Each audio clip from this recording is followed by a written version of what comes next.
नोटाबंदीनंतर बँकांमध्ये खोऱ्यानं पैसा जमा झाल्याच्या बातम्या आपण गेल्या काही दिवसात पाहतोच आहोत। पण मुंबईतल्या एका बँकेच्या ग्राहकांना मात्र गेल्या काही महिन्यांपासून आपली कोट्यवधींची रक्कम बुडीत खात्यात जमा होण्याची भीती सतावतीये। पाहूया आमचा खास रिपोर्ट।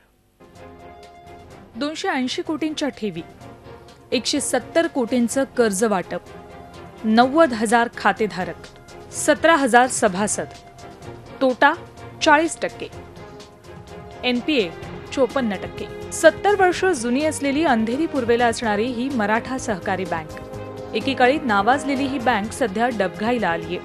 RBIनं या बँकेवर निर्बंध लादलेत। गैरव्यवस्थापन आणि कर्ज वसुली होत नसल्यानं बँकेची स्थिती दिवसेंदिवस खालावत चाललीये। याचा परिणाम ठेवीदारांवर होतोय।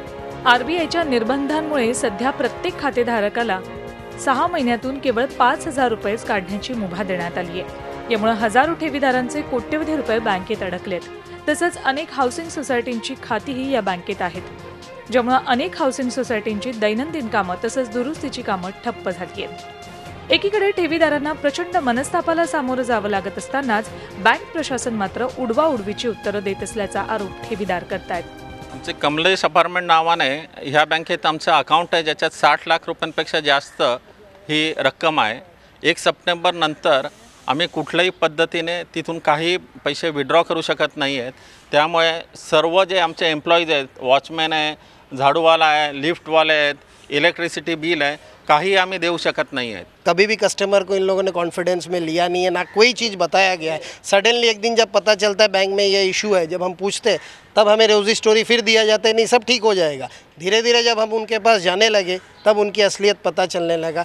एंड लास्ट इंस्टेंस तो ऐसा हुआ है, जब हम लोग बोले कि आपको आगे करना क्या है, तो सीधा चेयरमैन एकदम गलत लैंग्वेज में आ गया। सीधा हम 4-5 डिपॉजिटर्स बैठे थे, सीधा बोला आपको जो उखाड़ना है उखाड़ लो, जो करना है कर लो, जाइए। एम्प्लॉय गया खड्डे में, डिपॉजिटर गया खड्डे में, हमको नहीं देना, आप लोग को जो होता है कर लो। FD माझ्या 2 आहेत, ते आता 25 तारीख आहे ना, जानेवारी 25ला ती मुदत संपती आहे, तेव्हा 1 लाख मिळणार आहेत। मग आता ती कशी मिळणार काय सांगू शकत नाही। थकीत कर्जदारांचा मालमत्ता लिलावात काढण्याचे प्रयत्न सुरू असून आलेल्या रकमेतून ठेवीदारांचे पैसे परत करणार असल्याचं बँकेनं सांगितलंय। तसंच या संदर्भातील प्रपोजल RBIला सादर करून निर्बंध उठवण्याचे प्रयत्न सुरू असल्याचंही बँकेच्या अध्यक्षांनी स्पष्ट केलंय। RBIचं रिस्ट्रिक्शन हे 6 महिन्यासाठी। उद्या 6 महिन्यात जरी बँकेची पोझिशन स्मूथ झाली तरी RBI मला नाही वाटत की 6 महिन्यात इमिजिएट सगळं ओपन करेल अकाउंट ओपनिंग। त्याचं कारण असं असतं की एकदा अकाउंट ओपन झालं म्हणजे बँक ओपन झाली की लोक ठेवीदार पैसे काढून नेणार, बँक संपणार। तेव्हा RBI सुद्धा त्यांच्या पद्धतीने जे काय त्यांचे नियम आहेत, जे आमचं प्रोग्रेस दिसेल त्याच्यावर ते जे काय डिसिजन घेतील, शेवटी डिसिजन RBIच्या हातात आहे। आमच्या हातात फक्त आजच्या तारखेला रिकव्हरी आहे।